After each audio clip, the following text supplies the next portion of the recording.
પાટણના વિસ્તારમાં 14 વર્ષીય તરુણીને પ્રેમજાળમાં ફસાવી દુષ્કર્મ આચરવાની ઘટના સામે આવી છે, જેમાં પોલીસે 21 વર્ષીય કારીગર તેમજ વિડીયો ઉતારનાર આધેડ રૂમ પાર્ટનરની ધરપકડ કરી હતી. પાટણના ઇન્ડસ્ટ્રીયલ વિસ્તારમાં આવેલા એક કારખાનામાં નોકરી કરતા 21 વર્ષીય જીતુ રાણા સાથે તેની 14 વર્ષીય સગીર પુત્રીનો અશ્લીલ વિડીયો ઉતારવામાં આવ્યો હતો. આ વિડીયો જીતુ રાણાના આધેડ રૂમ પાર્ટનર પપ્પુ ચૌધરીના મોબાઈલ ફોનમાં હોવાનું જણાવ્યું હતું.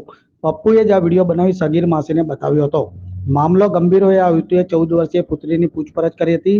તરુણીએ જણાવ્યું હતું કે એકાદ વર્ષથી તેને જીતુ રાણાએ પ્રેમમાં ફસાવી હતી અને તેને રૂમ પર લઈ જઈ બળાત્કાર કરતો હતો. પોતાની જાણ બહાર જીતુના કહેવાથી તેના રૂમ પાર્ટનરે અશ્લીલ વિડીયો મોબાઈલ ફોનમાં શૂટ કરી લીધો હતો. પપ્પુ ચૌધરીએ આ વિડીયો ડિલીટ કરવા માટે કહેવામાં આવતા તેણે પોલીસ કેસ કરવામાં આવશે તો વાયરલ કરવાની ધમકી આપતા મામલો સલાબતપુરા પોલીસ મથકે પહોંચ્યો હતો. સલાબતપુરા પોલીસે આ બંને અવસ્કરો વિરુદ્ધ બળાત્કાર અને પોક્સોની કલમ અંતર્ગત ગુનો નોંધી ધરપકડ કરી હતી. તે સાથે જ બંનેના મોબાઈલ ફોન પર કબજે લેવાયા હતા. તેમણે આ વિડીયો કોઈને વાયરલ કર્યો છે કે કેમ તેની પણ ઇન્સ્પેક્ટર એસએસઆઈએ તપાસ હાથ ધરી છે.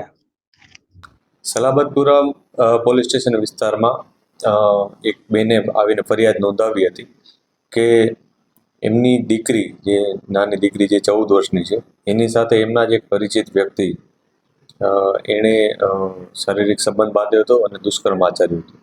જે બાબતને ધ્યાને લઈ અને પોલીસે એ બેનની ફરિયાદ લીધી હતી. આ ફરિયાદમાં આઈપીસી 376ની કલમો તથા પોક્સો એક્ટ હેઠળની કલમો હેઠળ આ ગુનો દાખલ કરવામાં આવ્યો છે. પોલીસે આરોપીની ધરપકડના અત્યારે તજવીજ શરૂ કરી દીધેલ છે. આ આરોપીની સાથે અન્ય એક વ્યક્તિ એ પણ એમાં સામેલ છે. એ વ્યક્તિનો રોલ એ પ્રમાણે હતો કે એણે આ લોકોનું જ્યારે આ જે આરોપી દુષ્કર્મ આચરતો હતો તે વખતનો વિડીયો એણે ઉતારી લીધો હતો અને આ વિડીયો ઉતાર્યા બાદ આરોપી એનો મિત્ર હોવાથી તેણે આ જે ફરિયાદી બેન છે એને ધમકી પણ આપી હતી કે એ જો કોઈ પોલીસમાં ફરિયાદ કરશે તો પોતે આ વિડીયો સોશિયલ મીડિયામાં વાયરલ કરી દેશે. આ પ્રકારની એક ધમકી આપી હતી. ત્યારબાદ જે બેન છે એમના પોતાના સંબંધીઓ સાથે ચર્ચા કરી અને જ્યારે તેમને પોલીસ સ્ટેશન આવ્યા ત્યારે પોલીસે પણ તેમને હિંમત આપી હતી અને તેમને વિશ્વાસ દેવડાવ્યો હતો કે અમે ચોક્કસ આ બાબતે કાયદેસર કાર્યવાહી કરીશું, જેથી આ બેને પોલીસ સ્ટેશન આવી અને પછી ફરિયાદ નોંધાવી હતી.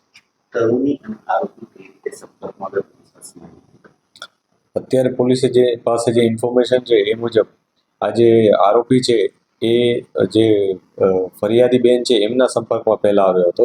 ત્યારબાદ એમની જે દીકરી છે એના સંપર્કમાં આવ્યો હતો અને ત્યારબાદ આ દીકરીના સાથે એણે સંબંધો બાંધ્યા હતા, મિત્રતા કેળવી હતી અને એના ઉપર દુષ્કર્મ આચર્યું હતું.